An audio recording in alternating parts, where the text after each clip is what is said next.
Bismillahirrahmanirrahim. Assalamualaikum warahmatullahi wabarakatuh.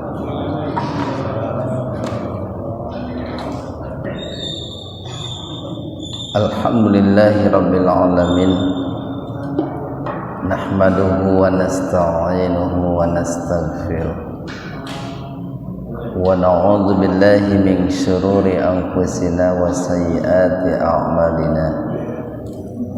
May yahdihillah fahuwal muhtadi wa may yudlilhu falan tajida lahu waliyyan mursyida.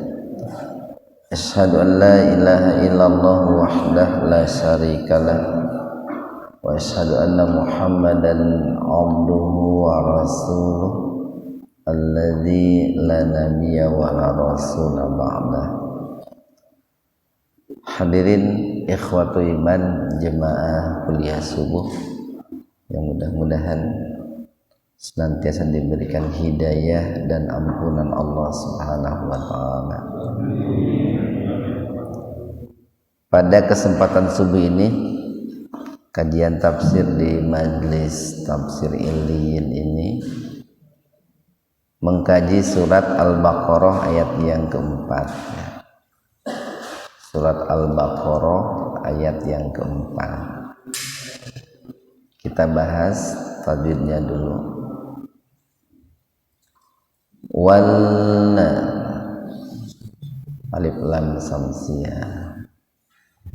Nah ini bisa dibedain Pak, dalam ayat yang ketiga dengan ayat yang keempat.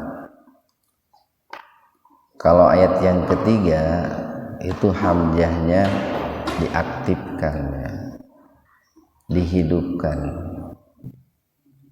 Kemarin kita katakan bahwa hamzah itu adalah hamzah wasol. Di alladzina itu hamzahnya dihidupkan. Alladzina. Sementara di ayat yang keempat itu hamzahnya diabaikan karena didahului oleh wawu. Karena sebelum hamzah ada wawu. Jadi hamzah wasol itu adalah hamzah yang berfungsi untuk penyambung perkataan.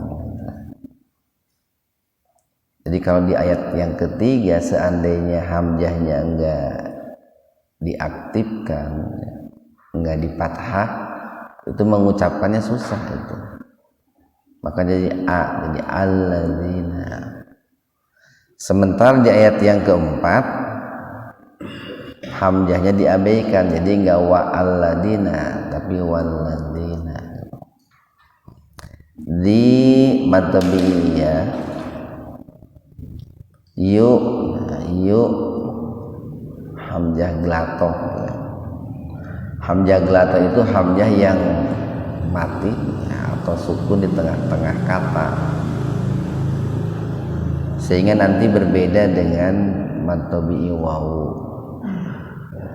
Jadi ini enggak dibaca mantobi'i wawu, enggak dibaca yu, enggak begitu, tapi dihentakkan yuk minu mantobi'i wawu. Jadi berbeda hamzah glatoh dengan madhabi wawu. Bima'u majaiz munfasil. Ada madhabi bertemu dengan hamzah secara terpisah atau di lain kata. Itu dibacanya lebih dari madhabi, ya, lebih panjang dari madhabi, 4 sampai 6 ketukan. Nah itu biasanya di atas hamzah, di atas alif itu ada alis itu sebagai pertanda bahwa dibacanya lebih panjang dari mantobi. Ihba akrob, ya. Disebut akrob itu dekat, Mbak, sepintas lah. Jadi ikhfa itu samar, akrob itu dekat atau lebih dekat. Maksudnya bahwa samarnya itu sepintas aja. Kenapa? Karena nun mati ketemu dengan zai itu dalam satu kata. Seandainya terpisah itu menjadi ikhfa abad itu, atau ikhfa hakiki. Samarnya itu lebih panjang gitu, sehingga lebih nampak samarnya itu. Unzila ilaika nah itu. Jadi mad lain tetapi dibacanya tidak sepanjang mad lain ketika jatuh pada waqaf. Wa ma'u majaiz munfasil. Jadi dibacanya panjang gitu, 4 sampai 6 ketukan. Sama dengan yang tadi ifa akrob, dibaca samar tapi sepintas saja. Ungzi pakai zai Pak ya, jangan pakai jim, jangan ungjila, ungzila. Ming ya, kalau yang ini ifa amad atau yang sering disebut ifa hakiki. Nun mati ketemu dengan huruf ikhfa yaitu qaf itu secara terpisah atau di lain kata. Nah, maka dibaca samarnya itu enggak sepintas, itu sekitar 2 ketukan itu Pak. Ming nah, itu. Kalau yang tadi ungzila, jadi kelihatan nanti bedanya itu. Qomb qalqalah sugro, huruf ba mati di tengah-tengah kata, jadi dipantulkan tapi sedikit saja, ringan. Qomb wabil idhar komariah. Jadi lamnya dibaca jelas ya, atau alif lam komariah. Mad badal khirati hum idhar safawi. Mim mati ketemu dengan ya, nah itu dibaca idhar, mimnya dibaca idhar, dibaca jelas, tahan 2 ketukan itu Pak. Karena mim mati ketemu dengan ya-nya secara terpisah gitu. Hum yu matabi wau kinun mad arid li sukun. Ikhwanu fiddin arsadakumullah, dalam pertemuan sebelumnya telah kita sampaikan 3 ciri ya, yang mensifati seorang mukmin muttaqin. Ada 3 ciri utama, ciri-ciri yang dimiliki oleh seorang mukmin yang bertakwa. Pertama adalah beriman kepada yang gaib ya, dengan keimanan yang sebenarnya, bukan dengan keimanan yang gaib dengan cara yang salah gitu. Kemudian yang kedua, senantiasa mendirikan sholat, terlebih khusus sholat 5 waktu. Kemudian yang ketiga adalah senantiasa menginfakkan sebagian dari rizki yang dikaruniakan Allah Subhanahu wa ta'ala kepada mereka. Nah, adapun di ayat yang keempat ini Allah Subhanahu wa ta'ala mengabarkan kepada kita ciri yang keempat yang dimiliki oleh seorang mukmin muttaqin. Walladzina, nawanya itu waw atop itu kan, Kalau dalam bahasa Arab disebutnya waw atop.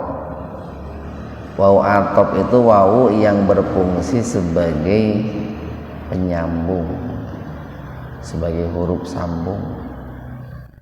Itu sebagai konjungsi itu Pak. Artinya dan. Kenapa disambung dengan dan? Karena apa yang Allah kabarkan di ayat yang keempat ini merupakan kelanjutan dari ayat yang ketiga. Walladzina, dan orang-orang yang yu'minuna senantiasa beriman. Jadi kalau menggunakan fi'il mudhari itu di situ disisipkan terjemahannya itu senantiasa Pak, atau selalu. Karena fi'il mudhari itu bermakna istimrar, adanya sebuah kontinuitas, adanya keistiqomahan. Dan orang-orang yang senantiasa beriman bima, dengan apa, ini maknya itu mak lil asya gitu. Mak yang menunjukkan sesuatu, mak yang bermakna sesuatu. Nah, sesuatu yang dimaksud di sini adalah kitab suci.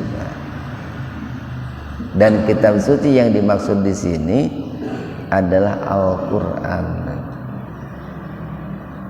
Jadi, dan orang-orang yang senantiasa beriman bima, dengan Al-Qur'an, unzila, yang diturunkan ilaika, kepadamu wahai Muhammad.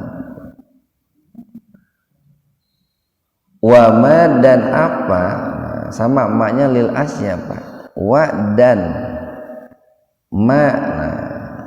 Jadi di sini sebetulnya kata yu'minuna itu mengikuti yang pertama Pak. Jadi wa yu'minuna ma unzila min qablik. Nah itu kalau dalam penafsiran begitu. Wa yu'minuna ma unzila min qablik, dan mereka senantiasa beriman unzila, dan mereka senantiasa beriman ma, terhadap kitab suci,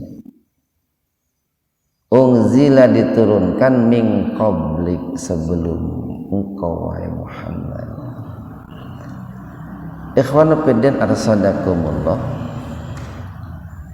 Ciri yang keempat seorang mukmin muttaqin itu adalah senantiasa mengimani kitab-kitab suci yang Allah turunkan kepada para nabi, kepada para rasul, khususnya kitab suci Al-Qur'an.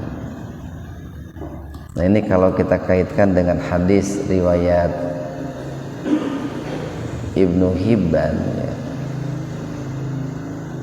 Rasulullah sallallahu alaihi wasallam bersabda begini, Allah menurunkan kitab suci itu sebanyak 104 kitab itu Pak. Sebanyak 104 kitab suci. Jadi bukan 4 kitab suci Pak, 104 kitab suci. Dan itu menunjukkan Pak betapa banyaknya Pak fase, ya, ataupun generasi-generasi yang pernah ada sebelum kita gitu. Bayangkan saja kitab sucinya juga banyak sekali itu Pak. 10 Allah turunkan kepada Nabi Adam Pak. 10 suhuf Allah turunkan kepada Nabi Adam. Kemudian 50 suhuf Allah turunkan kepada Sid. Sid itu seorang nabi, itu putranya Nabi Adam alaihissalam. Cuma tidak dicantumkan dalam Al-Quran Pak. Karena sebetulnya kan jumlah para nabi itu ada 120.000 Pak, bukan 25. Yang 25 itu yang termaktub dalam Al-Quran. Sementara nabi-nabi yang tidak diungkapkan dalam Al-Quran itu banyak sekali. Nah 50 suhuf Allah turunkan kepada Sid. Sid itu putranya Nabi Adam alaihissalam. Itu kalau baca dalam sejarah itu putra Nabi Adam yang paling ganteng gitu, Pak. Yang paling cakep, kayak bapak-bapak lah gitu. Itu usianya panjang Pak banget.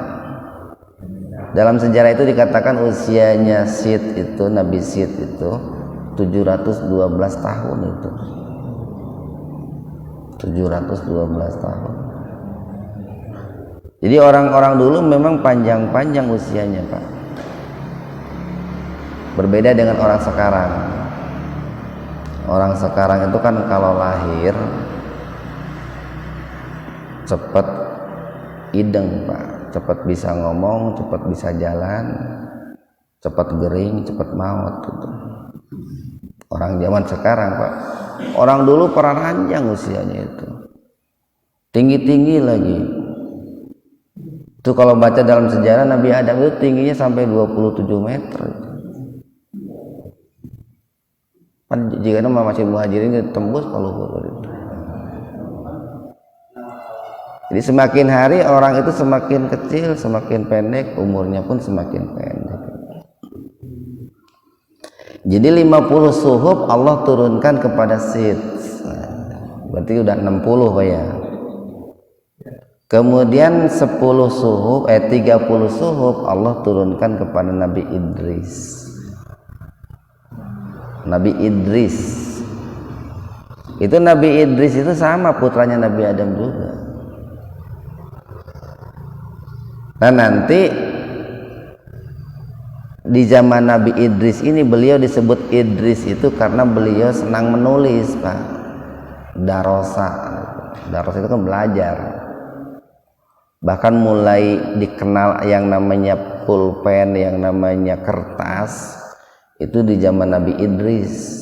Di samping beliau profesinya sebagai penjahit itu, beliau seorang penulis juga. Nah itu 30 suhuf, berarti sudah 90 tuh.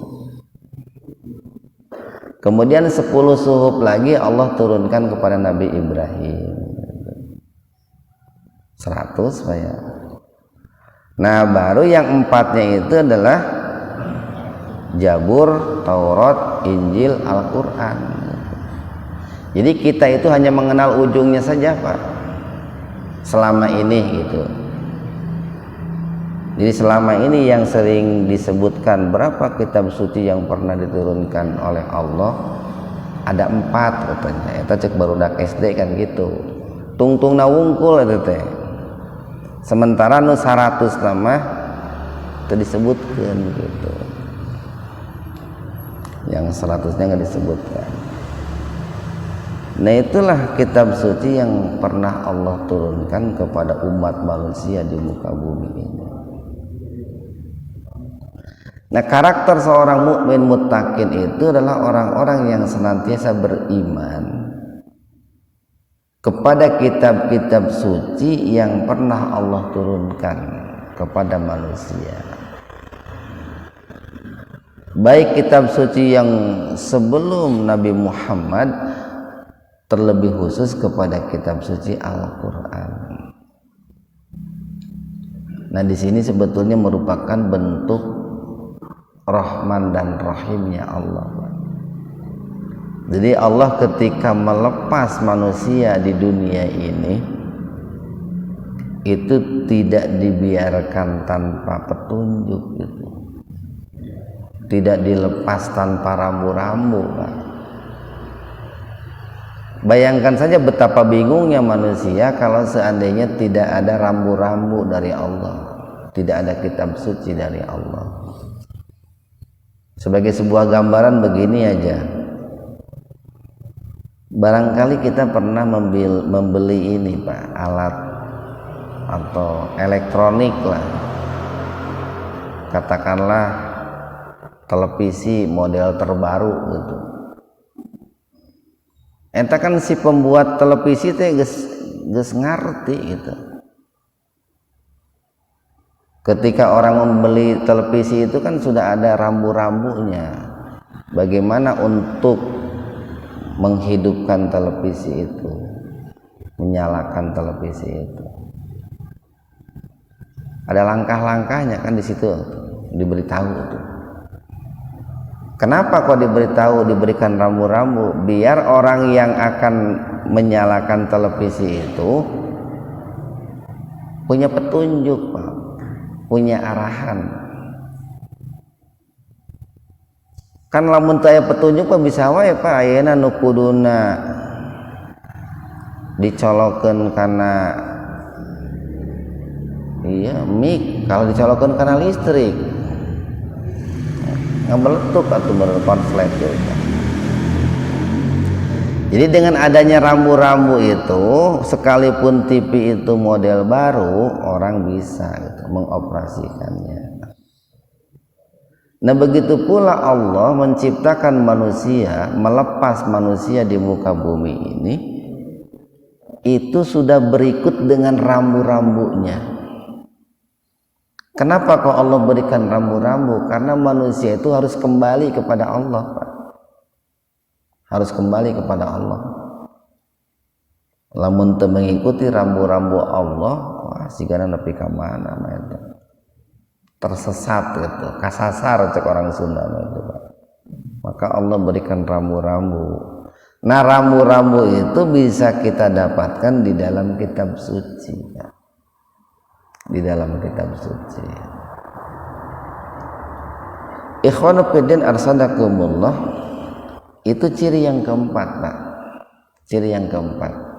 Walaupun nanti cara mengimaninya, cara beriman kita kepada kitab suci yang terdahulu itu berbeda Pak dengan mengimani kitab suci Al-Qur'an gitu. Berbeda dengan mengimani kitab suci Al-Qur'an. Karena ada beberapa syariat, Pak, kalau dalam hal akidah sama, Pak. Dari mulai yang Allah turunkan kepada Nabi Adam, Nabi Syed, Idris, Nabi Ibrahim, dan juga kepada Nabi Muhammad, secara akidah sama, Pak. Mereka mengajak manusia untuk mengesahkan Allah. Tidak ada satupun nabi yang tidak mengesahkan Allah. Kan itu dikatakan dalam sebuah hadis itu. Seluruh nabi dan rasul itu dilahirkan dari rahim ibu yang berbeda-beda. Tapi agama mereka satu, yaitu Islam. Ibunya berbeda-beda, agamanya satu, Islam. Jadi nabi yang pernah Allah utus sebanyak 120.000 itu, Pak, itu agamanya Islam, sekalipun lahir dari rahim yang berbeda. Ikhwanu fiddin arsadakumullah. Nah, akan tetapi sebelum sampai ke tingkat beriman, an yu'minuna bima unzila ilaika wa ma unzila min qablik. Itu ada tahapan Pak yang harus dilalui. Apa tahapannya itu? Al-ilmu, Pak. Ilmu. Orang itu tidak akan percaya kalau dia tidak tahu. Ilmu itu kan pengetahuan. Lamun cek orang Sunda mah kanyaho cenah ilmu teh. Lamun geus nyaho moal sasar cenah. Moal tersesat. Jadi orang itu baru akan percaya dengan kepercayaan yang penuh kalau dia itu sebelumnya sudah memiliki ilmu. Makanya nih tempo hari pernah kita sampaikan kan, bukan hanya sebatas tingkatan ilmu yakin, tapi setelah ilmu yakin dinaikkan lagi menjadi ainul yakin. Setelah ainul yakin dinaikkan lagi menjadi hakul yakin. Jadi jadikanlah Pak kitab suci itu, Al-Quran ini nih, itu bukan hanya sebatas ilmu yakin, ainul yakin, tapi hakul yakin. Betul-betul mengkarakter ya, mendarah daging dalam diri kita itu. Baru nanti akan memiliki keimanan, Pak. Keimanan terhadap kitab suci Al-Quran. Jadi rasanya susah Pak orang mau percaya sama Al-Quran. Waktu udah maca lagi hente atuh. Percaya kumaha tuh. Kan untuk percaya itu awalnya kan pertama harus ditilawah Pak. Kita sering sampaikan, untuk bisa percaya kepada Al-Quran itu kita harus mentilawah Al-Quran. Tidak hanya cukup mengkiroah atau mentadarus Al-Quran. Jadi harus mentilawah, artinya kita harus membaca Al-Quran itu dengan segenap jiwa dan raga kita. Mata kita itu melihat Al-Quran. Atau kalau saya urut begini nih, pertama telinga kita Pak, mendengar Al-Quran. Kedua mata kita melihat Al-Quran. Itu kan hidayah indrawi Pak. Tempoh hari pernah saya sampaikan, hidayah indrawi pertama telinga, kedua mata. Kemudian setelah mata kita melihat, tahap berikutnya adalah akal kita, hidayah akal kan tempoh hari pernah kita sampaikan.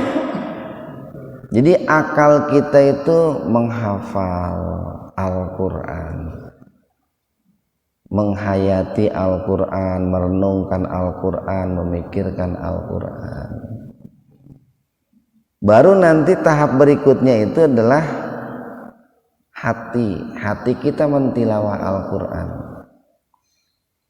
Jadi kalau akal itu mentafakuri, itu mentadaburi, kalau hati mentadakuri itu Pak. Tafakur, tadabur, tadakur, nah gitu Pak. Zikir, tadakur itu zikir dalam hati itu. Kemudian nanti tingkat berikutnya adalah anggota badan kita mengamalkan.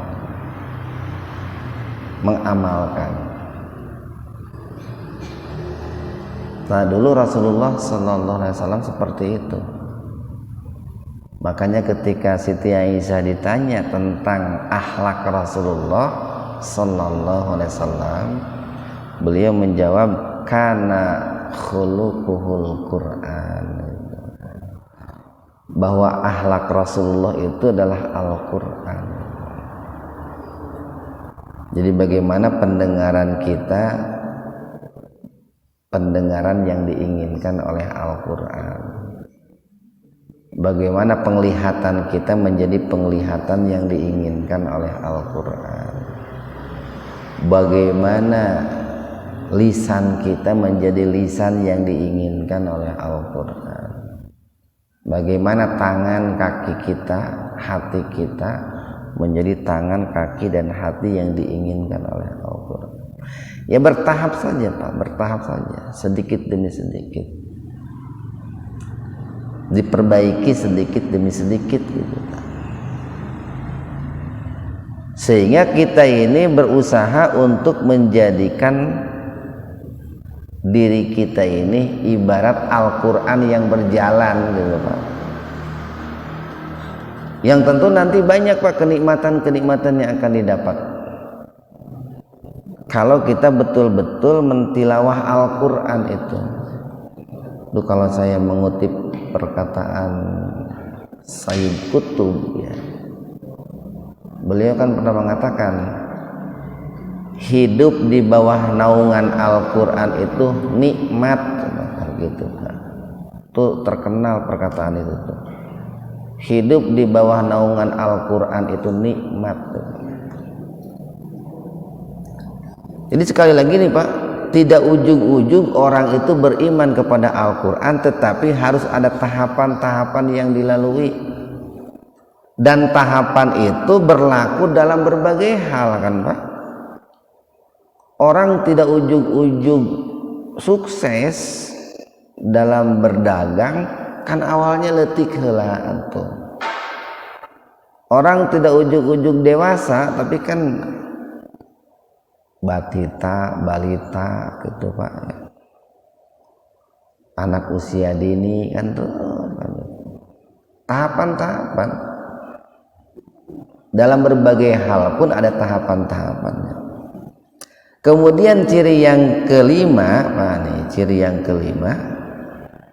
yang disebut dengan mukmin muttaqin itu adalah wa'dan bi dengan al-akhirah, kehidupan akhirat.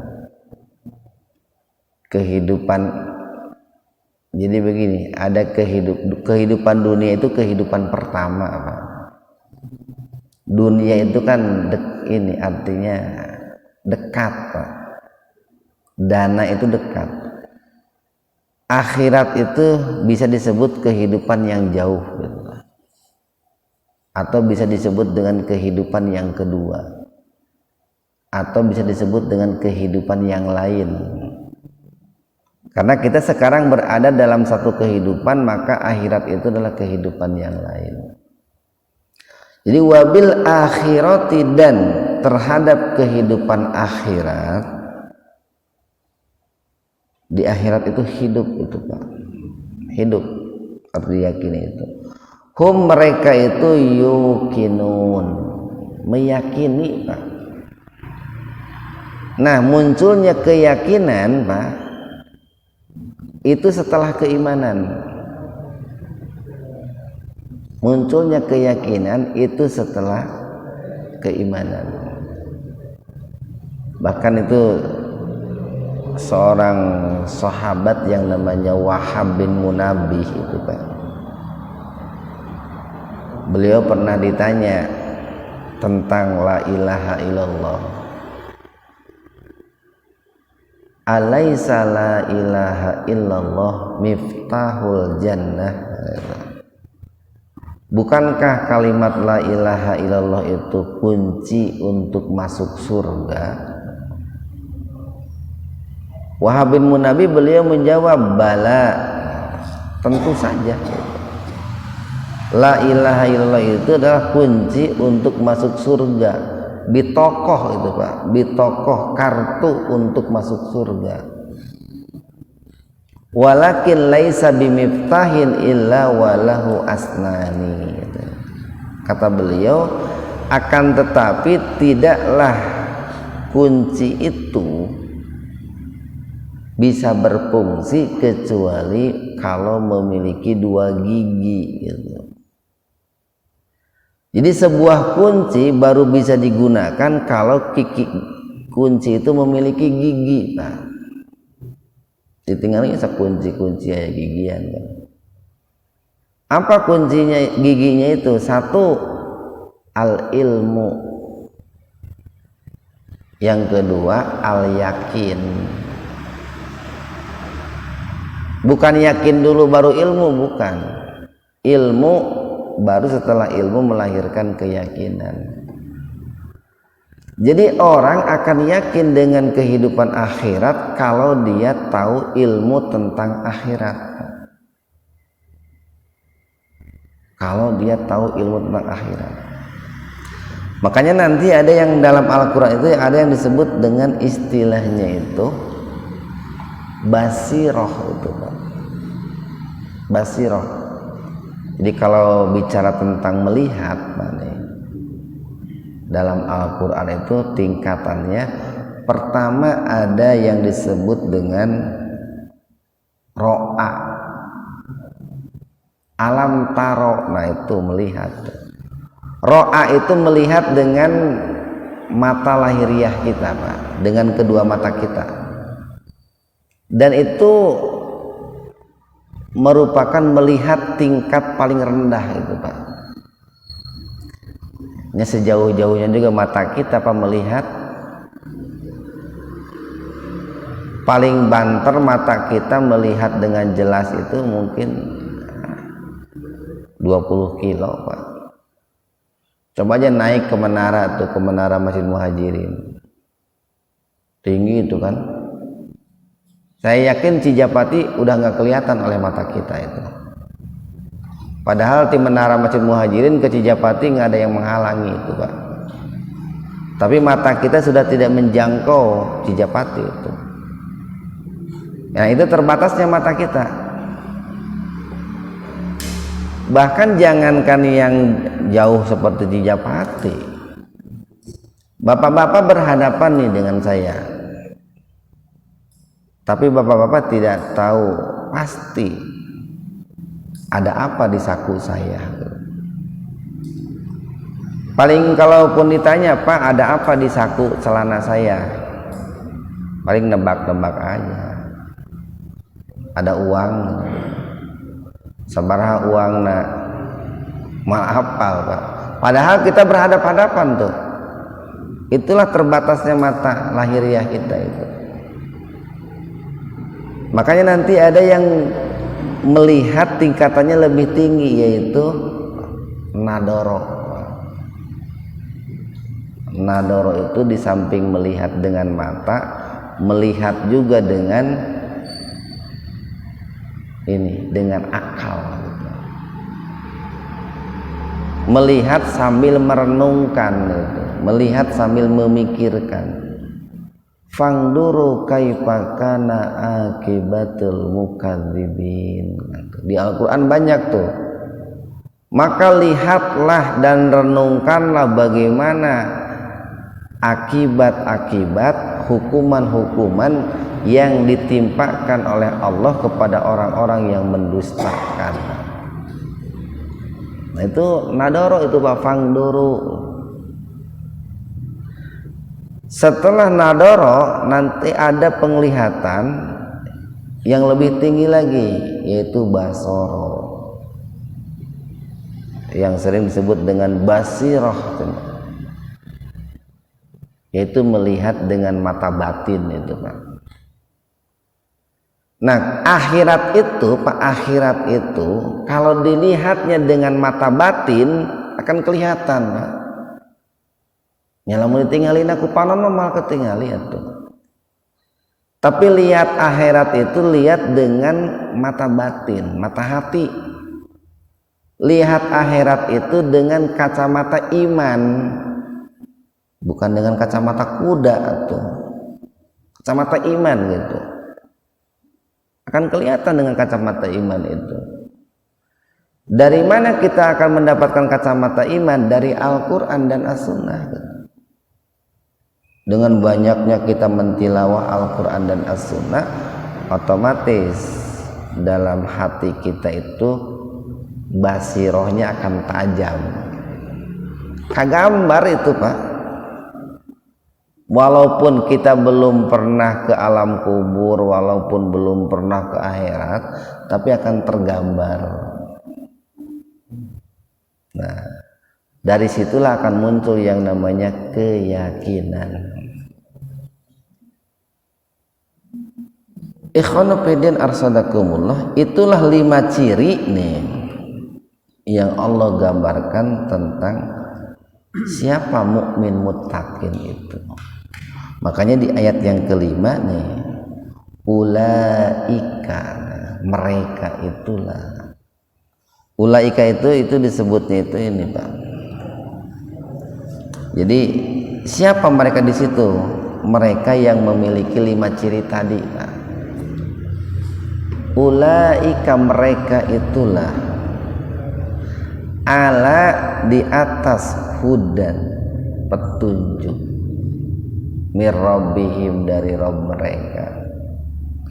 Jadi orang yang beriman kepada yang gaib, mendirikan salat, menginfakkan sebagian rezeki, beriman kepada kitab-kitab suci, dan yakin dengan hari akhir, mereka itulah orang-orang yang berada di atas petunjuk Allah. Di situ menggunakan kata-kata ala, bukan fi. Kalau bicara kesesatan, fi dolalim mubin, pakai fi itu Pak. Tapi ketika Allah bicara tentang hidayah, itu menggunakan ala hudam mir rabbihim. Hikmahnya apa menggunakan ala? Satu, itu untuk menunjukkan bahwa orang tersebut, kan ala itu kan di atas Pak, di atas. Pertama menunjukkan bahwa orang yang mendapatkan hidayah itu Pak, itu akan bisa melihat kemana-mana dengan terang, dengan jelas, kan ala itu. Kemudian yang kedua, ini merupakan bentuk penghormatan dari Allah, bahwa orang yang mendapatkan hidayah itu adalah orang-orang yang mulia, orang-orang yang tinggi. Jadi bisa dimaknai begini, mereka itulah orang-orang yang mulia, yang terhormat, karena mereka mendapatkan hidayah dari Rabb mereka. Wa ulaika, wa dan ulaika mereka itulah, bahkan pakai hum nih, udah pakai ulaika, pakai hum lagi.